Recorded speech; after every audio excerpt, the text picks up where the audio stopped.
Besti. Bentar ya, belum siap. Yang nggak pernah bisa lupain saat rekaman.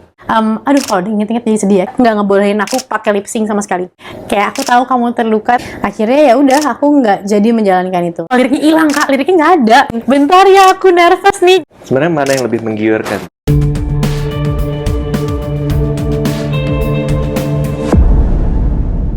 Risti Tagor. Yeay.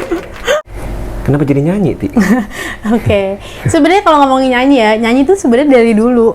Jadi kayak dari SMA dan SD, SMP, SMA tuh aku aktif di paduan suara. Aku kan dulu tuh sekolahnya di sekolah non muslim. Jadi aktif di paduan suara di sana dan lomba-lomba antar sekolah gitu kan sama bareng sama sekolah. Terus jadi emang udah senang nyanyi, tapi nggak pintar nyanyi, cuman suka nyanyi gitu kan. Terus habis itu berjalannya waktu saat mulai acting segala macam kan aku ngerasain semua ya. Jadi udah pernah ngerasain nge-host, terus juga acting juga film, sinetron gitu kan. Dan akhirnya juga sampai aku ditawarin untuk nyanyi. Itu apa yang lagi pengen lo kasih tahu ke teman-teman gitu ya? Maksudnya lagu apa sih yang ada kesan dari diri lo sendiri dan lo pengen orang tuh tahu kenapa aku mau nyanyi. Sebenarnya kalau aku pribadi yang pertama adalah dari kegagalan aku nggak jadi mulu nyanyi itu sebenarnya aku cuma bolak-balik di studio rekaman kak. Jadi sampai di rekaman tapi nggak pernah berhasil sampai nyanyi kedengeran sama orang. Jadi kayak stok lagu tuh dulu banyak banget karena dari zaman belum nikah itu aku sempat sama Echa kan punya single lagu tapi nggak jadi karena akunya sinetron. Akhirnya aku harus pilih syuting sinetron. Sama Echa lagi di Tica itu duo Tica bikin lagi ternyata Echanya hamil dan harus pergi ke Sukabumi batal lagi. Tapi ya udah kayak ya karena memang itu bukan main ya. Karena memang aku ngerasa mainnya itu adalah acting sinetron ya nggak apa-apa gitu. Tapi kan pasti punya rasa penasaran sama nyanyi itu sendiri kan. Sampai akhirnya di 2014 itu Mama tuh bikinin kita tuh berarti aku sama kakak ya. Aku dan kakakku tuh dibikinin album sama Mama. Jadi aku dibikin album itu 10 lagu religi yang diciptain sama Mama. Aku judul albumnya Mama. Kalau kakak itu lagu jazz gitu kan. Karena memang Mama kayak pengen di Mama karena tahu anak-anak Mama pada bisa nyanyi dan suka nyanyi, Mama bikinin. Jadi Mama produserin lah, bener-bener dibiayain full komplit sama Mama. Tapi kan kita bukan orang musik nih, kita nggak ngerti gitu kan. Dan akhirnya kita cuman sampai di rekaman, terus bikin albumnya, punya fisik albumnya, sampai di launching ketemu sama media. Tapi belum selesai sampai bikin video klip dan lain-lain, lagi-lagi tidak terselesaikan. Karena saat itu aku hamil, terus aku placenta previa. Akhirnya aku harus full bed rest, nggak bisa kemana-mana. Akhirnya ya udah, aku nggak jadi menjalankan itu. Tapi kayak sayang banget ya, Mama nih sudah mengeluarkan tenaga, waktu, dan juga dana untuk itu semua gitu kan. Dan akhirnya itu selalu kebayang sama aku kayak aku pengen melunaskan ini gitu, kayak Mama pengen bikin anaknya bahagia, kayaknya aku yang kepengen bikin Mama bahagia dengan bisa menyelesaikan 10 lagu ini terdengar sama semua orang. Dan akhirnya di 2021 aku berkesempatan untuk fokus sama YouTubeku. Aku bekerja sama orang-orang yang mengelola YouTube ya di digitalnya itu. Akhirnya aku membuatlah lagu-lagu Mama itu untuk di cover dan studio tuh ya. Ya, tapi itu masih kalau cover kan home recording ya. Jadi aku bikin home recording sendiri di sini lah yang simple. Tapi kalau satu single Allah Maha Pengasih itu tahun lalu, di Ramadan tahun lalu itu udah keluar. Tapi lagi-lagi aku belum semaksimal sekarang karena kan belajar dari 2001 tuh. Jadi kayak baru tahunya cuman sampai di rilis ke radio tapi belum full serempak kayak tahun ini, terus masukin ke seluruh platform. Jadi aku titip edar di salah satu label musik. Terus sama video klip, tapi nggak ngerti kalau ada promo, nggak ngerti tuh gimana-gimananya, masih dipelajarin selama setahun. Karena bukan musisi ya? Karena bukan musisi dan tidak mengerti secara maksimal gitu kan. Tapi buat aku kan memang hidup tuh kayak gini, belajar aja terus ntar juga pinter deh gitu. Jalan aja ntar juga nyampe gitu. Jadi ya udah. Ngobrol-ngobrol sama penyanyi yang lain nggak? Ini ajarin dong gue gimana caranya. Pasti, maksudnya kayak beberapa teman-teman yang memang sudah mengerti di bidangnya ya sangat mensupport gitu kan. Pasti juga ngebantu juga banget sih gitu. Dan akhirnya ada deh mini album yang sekarang, Ketika Rindu, di mana mini album ini akhirnya selesai semua PR-PR aku atau mimpi aku untuk Mama gitu. Nyanyi dong Ti, satu lagu Ti. Nyanyi. Terserah mau yang mana Ti. Yang penting mungkin teman-teman ada yang belum pernah denger kali. Oke, boleh. Diiringi kali, diiringin ya. Ya nggak apa-apa, konservatan nggak apa.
rindu suara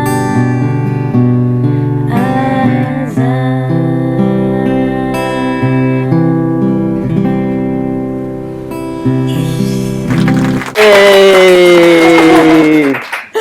Gila, merinding loh suaranya. Tatapan gue tatapan nggak percaya gitu kayak. Merinding lo, bulu ketek banget ya. Lu tuh Ya. belajar teknik nyanyi kan tadi ada paduan suara ya. Mendingan lu tapi sempet lama ini kan gak nyanyi. Iya, Kemudian iya. emang lu setiap hari nyanyi karaokean apa di rumah nyanyi latihan? Nggak sih sebenarnya kalau untuk kayak belajarnya sih sebenarnya ngerasainnya tuh dari 2021 Kak. Jadi 2021 itu selama di YouTube aku emang lagi proses buat nge-build YouTube channel aku itu, aku ngebikin hampir 70 lagu cover yang aku nyanyiin sama lagu aku sendiri. Gitu. Jadi Oke, 70 lagu selama 70 1 lagu. tahun. Jadi emang itu ya proses Stripping lah, ya? pasti stripping kan, nyanyinya stripping. Jadi emang ya pasti latihan-latihan. Terus kalau untuk kayak perform manggung sendiri, memang dari 2021 kan juga udah mulai off-air tuh. Jadi ngerasain tuh dari yang namanya salah masuk, Iya, iya, iya. lagunya kapan salah masuk, terus ketuker-tuker liriknya, terus musiknya kemana tuh udah ngerasain semua. Dan emang kayak masih tetap pengen belajar terus sih buat nyanyi itu. Gitu. Pas di panggung tuh lu bedain nggak sih ngerasa kalau di area di lokasi syuting kan Ya, yang lihat kamera dan krunya kan. Banget. Nah, kalau yang di Parah. panggung nyanyi kan nih orang nggak tahu dari mana gitu ya. ya justru jadi itu sih tantangannya sekaligus nervousnya. Jadi ya kayak dan aku ngerasain banget itu mic bener-bener akan mewakili suara kita kalau nervous kan. Suara getar, Iya. suara kita yang pede sama nggak Iya. pede, terus salah dikit itu jadi kayak aku ngerasa banget bahwa tantangan aku di nyanyi ini justru kayak lagi jadi semangat aku. Kenapa? Karena di nyanyi ini tuh apa ya Kak? Kayak kalau salah ya salah gitu. Beda banget sama acting yang kalau salah kita bisa retake ya. Kalau nyanyi kan nggak Iya, bisa. bener. Apalagi aku ngerasain misalnya nyanyi di depan umum, terus aku nyanyi kayak kemarin di mall, di acara Ramadan Jazz bareng sama yang nontonnya juga banyak gitu kan. Kayak kemarin aku di Jogja nyanyi di beberapa kafe yang banyak penontonnya di sana gitu, kayak ya berasa banget. Tapi memang ya kayak emang mesti belajar dari yang salah, dari gagal gitu. Jadi benerin gitu. Iya, tapi lu sendiri ngerasain ini jujur ya, lu Iya. lebih enjoy mana ketika lu syuting sama lu Dua-duanya nyanyi? sih. Kalau mungkin Dua-duanya. gini, bedanya kalau syuting kan udah tahu nih celahnya acting tuh gimana sih buat ngafalin nih, kayak misalnya aku tuh nggak pernah ngafalin skenario dari lama-lama, apalagi yang namanya stripping kan Kak. Datang Iya, skenario iya, dadakan. Terus jadi aku memang selalu baca tuh kayak ya dipanggil di set scene berapa di situ aku baca. Jadi akhirnya aku punya memori hafalan yang hafal habis itu buang, hafal habis itu buang. Gitu. Oke. Itu untuk skenario kan. Tapi kalau nyanyi kan nggak bisa hafal buang. Karena memang itu kita nggak cuman sendiri aja, tapi ada musik juga kan. Jadi jangan sampai kecepatan, kelamaan, ketukar. Nah, itu yang akhirnya aku tahu bahwa ya repetition sih buat nyanyi tuh kayak ngafalin terus. Dan caranya kalau buat aku sekarang yang masih belajar kayak gini nih, yang ilmunya masih cetek banget, kalau lagi on the way nih mau nyanyi gitu di perjalanan, aku nggak akan denger lagu lain. Aku akan mengulang terus minus one-ku untuk latihan supaya bener-bener hafal gitu. Karena pernah udah latihan seheboh itu pun begitu aku nervous ngeblank, itu tuh sering kayak gitu. Ngeblank liriknya hilang atau enggak tadi ini harusnya yang mana. Nana doang. Ya enggak diem kayak atau enggak apa gitu. Maksudnya kayak itu terjadi sama aku tuh pernah gitu. Jadi kayak emang ya jadi kayak misalnya kita bikin salah di panggung tuh ya harus tahu caranya supaya nggak jadi ngedrop banget ya, bisa lebih bercanda atau apa. Aku pernah kok pas kemarin di Depok nih nyanyi itu baru pertama kali nyanyi diiringin sama gitar dan lagunya belum pernah aku bawain. Dan begitu dia udah ngegenjreng, aku stopin. Bentar ya, aku nervous nih gitu. Kayak ya gue mendingan ngobrol, mendingan ngomong apa adanya kayak bentar ya, napas dulu nih gitu. Padahal sebenarnya bang liriknya hilang Kak, liriknya nggak ada. Terus aku udah nyamperin kan, itu kan sama Mas Dimas Ferdian kan. Mas depannya apa gitu kan. Terus dia bilang di hidup ini gitu kan, dia sambil senyum gini, di hidup ini gitu. Oh ya oke Kak gitu. Oke siap Mas Dimas balik ke tempat dia mau main, dia genjreng hilang lagi Kak. Bentar ya, belum siap gitu, parah. Tapi Itu banyak pernah. penyanyi yang pakai ini sekarang pakai iPad di depan dia kan supaya ngeliat. Ya itu bisa, cuman kalau kayak aku kan justru memang gini, tim aku nih, tim musik aku ini tuh aku ngerasa mereka tuh emang sengaja nggak ngebolehin aku pakai lip sync sama sekali. Mereka juga nggak mau manjain aku sama sekali. Jadi kayak contekan kayak gitu ya. contekan tuh enggak. Jadi kayak kalau emang lo gagal, kalau emang lo bisa. Supaya belajar untuk membiasakan diri tuh ya harus sampai bisa gitu. Jadi emang mereka nggak ada yang manjain gue kayak misalnya kan kalau penyanyi masih baru tuh kayak biar aman lip sync ya, nggak mau. Ya udah kalau emang salah nggak bisa, rising nggak bisa ya salah gitu. Itu sih. Tapi ya ternyata digembleng untuk belajar profesional kayak gitu tuh ya ada bagusnya juga. Ngerasain nih dari yang namanya Panggungnya profesional banget, ada monitor ke aku sama speaker keluar. Pernah juga ngerasain aku nyanyi di hotel yang speakernya cuma satu di ujung sana. Gue nggak bisa denger itu musiknya di mana, tapi ya emang harus bisa nyanyi ya dalam keadaan apapun gitu kan. Ya udah, jadi udah Bisa dengar feedback dari ini. bahkan aku pernah kayak ini musiknya yang mana, jangan sampai salah tuh kayak gitu. Ya menarik sih ini karena ketika terjun ke dunia yang lain sebenarnya kan juga butuh ilmu yang baru gitu. Betul, Kemudian adaptasi yang baru. adaptasi lagi kan dan itu nggak gampang. Nah, terus sendiri sebenarnya plan ke depan tuh mau ngapain sih, Ti? Ini kan tadi balik lagi ke misalnya acting gitu ya. Ada film, ada sinetron, ada web series gitu ya. Ya. Plannya mau kemana? Plannya mau kemana? Gini, kalau yang berhubungan sama acting sebenarnya sih terserah Allah aja mau ngasih jalan ini kemana. Tapi kalau untuk jalan yang sekarang ada di depan mata, memang aku sekarang lagi ada persiapan mau ada project baru. Doain aja semoga lancar. Amin. Kita mau bikin dummy project untuk sinetron baru gitu ya. Tapi Religi? sinetron sih ya, jadi nggak tahu sebenarnya nanti akan arahnya ke religi atau enggak gitu. Tapi sebenarnya kalau judulnya sih ada bau-bau religinya gitu kan. Terus kalau nyanyi pasti sih masih berlanjut karena memang kan aku ini launching Ketika Rindu ini kan mini album, dimana di dalamnya ada 5 lagu. Terus 2 lagunya kan emang udah dirilis di tahun lalu. Nah, terus yang baru banget dirilis Ramadan kemarin kan Rindu Suara Azan.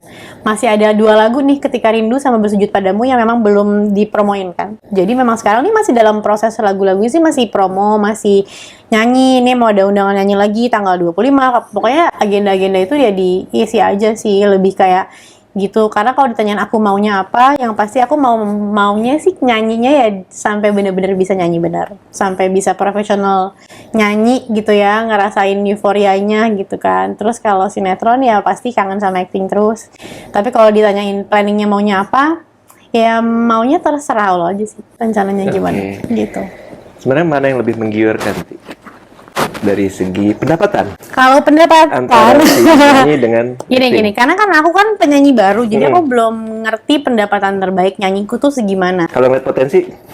Ya mungkin aja sih, karena sebenarnya kemarin aja di Ramadan ya aku nyanyi terus gitu. Maksudnya kemarin itu aku rilis tanggal 6. Dari tanggal 6 itu besoknya udah nyanyi, tanggal 9-nya aku ada nyanyi. Jadi ada nyanyi-nyanyi terus tuh, ada terus agendanya. Jadi kayak Ramadan kemarin memang aku banyak full nyanyi.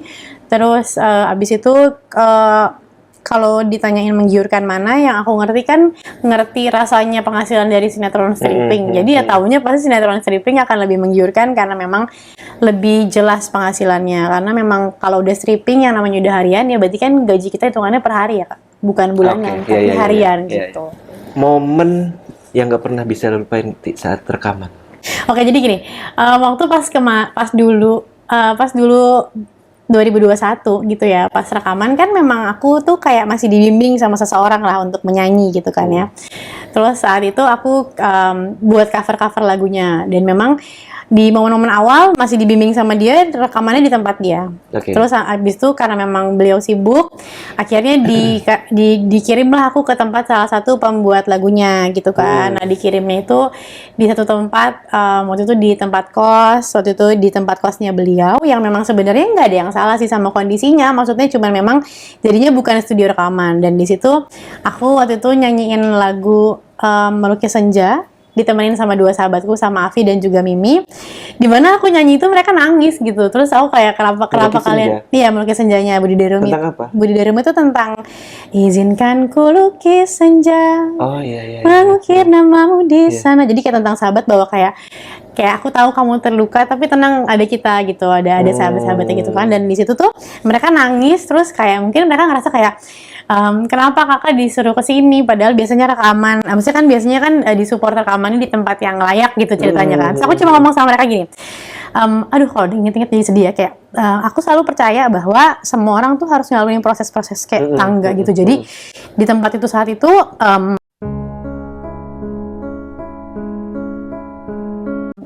buat aku bilang sama mereka, tenang, kita harus nikmatin semua prosesnya supaya pas nanti ngerasain rekaman beneran, ngerasain proses beneran tuh bakalan jauh lebih bahagia. Dan emang ya ternyata mereka membuktikan sampai di 2022 ini aku berhasil gitu, nyanyinya bener-bener yang sampai aku kan memproduksi ini sendiri. Jadi mini album ini kan aku produksiin sendiri. Jadi ya siapin dananya sendiri, ngeluarin semuanya sendiri dengan segala suka dukanya itu tuh aku udah Dan tahu sekarang dan ya. resikonya bahwa ternyata prosesnya nyanyi tuh ya nggak cuman kayak selama ini taunya cuman rekaman karena kan dibikinin mama atau disupport sama produser. Nah ini aku menjadi produser dari musikku sendiri ini kayak baru tahu oh ternyata banyak ya step-step yang harus dikeluarin dana dan lain-lainnya. Ternyata kesiapannya juga harus seperti itu. Ternyata kita harus berhubungan sama banyak orang gitu dan memang jadinya ya itu ya kadang-kadang kita harus ngelaluin proses yang sangat sederhana untuk sampai di titik yang sangat besar gitu sih. Gitu sih. Nah, buat seorang Risty Tagor sendiri sebenarnya siapa sih Ti yang paling berkontribusi buat karir? Kalau aku tuh nggak bisa nyebutin satu nama ya, karena sangat banyak gitu. Karena yang nomor satu mungkin mama, orang yang nggak pernah bosan ngedoain dan nemenin selama aku karir dari kecil sampai SMA sampai berhenti lagi ngelaluin lagi prosesnya suka dukanya. Dan ibaratnya kalau ngomong karir itu kan berarti bukan cuma senengnya ya, tapi juga pasti saat ngedropnya baru tahu bahwa gini, nggak cuma tahu indahnya entertain, tapi juga harus tahu hancur dan kejamnya dunia entertain gitu kan ya. Dan aku sudah melalui itu semua dan ya keluarga tetap jadi nomor satu yang selalu ada, mama yang selalu ada, papa yang selalu ada.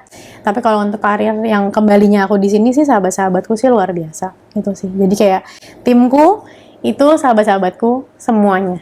Jadi emang aku tuh percaya banget ya Kak kalau Allah itu maha mengabulkan doa. Dikabulkan saat itu atau digantikan dengan lebih baik. Dan aku pernah punya doa. Aku bilang, aku ngomong nih sama sahabat-sahabatku, aku tuh kepengen banget bisa kerja bareng sama mereka semua yang aku sayang. Dan ternyata sekarang ya mau itu manajerku, timku, terus bahkan sampai editor sampai semua itu bener-bener sahabatku. Yang selama ini kita hidup di tempat bekerja masing-masing bergabung jadi satu dan kayak ternyata bisa. Ternyata Allah tuh mewujudkan itu semua. Jadi yang pasti ya thank you banget buat semua tim yang sayang dan selalu support aku. Itu sih. Oke, Ti, kalau teman-teman ada yang mau dengerin lagu-lagu mau aku di mana? Oke, buat ini nyebutin apa sih kalau di sini? Nyebutin teman-teman atau bikin dong sekarang coba. Jadi aku ada julukannya nih, apa nih ceritanya? Hai Bestie. Ada Blibers. Apa dong? Fadil Army ya, Pak? Oke, Fadil Army. Oke, Fadil Armin ya. Apa ya udah guys aja dulu. Oke guys, Fadil Army. Pokoknya buat kalian yang nonton, terus kalian bisa dengerin lagu-lagu aku, yaitu lagu terbaru, mini single album aku Ketika Rindu. Di dalamnya ada 5 lagu, yaitu Mama, Allah Maha Pengasih, Rindu Suara Azan, Bersujud Padamu, dan juga Ketika Rindu. Kalian bisa dengerin di platform musik seperti Apple Music, Spotify, dan juga Joox. Kalian juga udah bisa download RBT-nya. Kalian juga udah bisa nonton video klipnya di YouTube channel aku Risty Tagor. Terus kalau kalian ada sosial media kayak TikTok ataupun Instagram, kalian juga udah bisa pakai itu untuk jadi back sound. Ya, kayak gitu. Jangan lupa di-download ya. Jangan lupa di-download ya.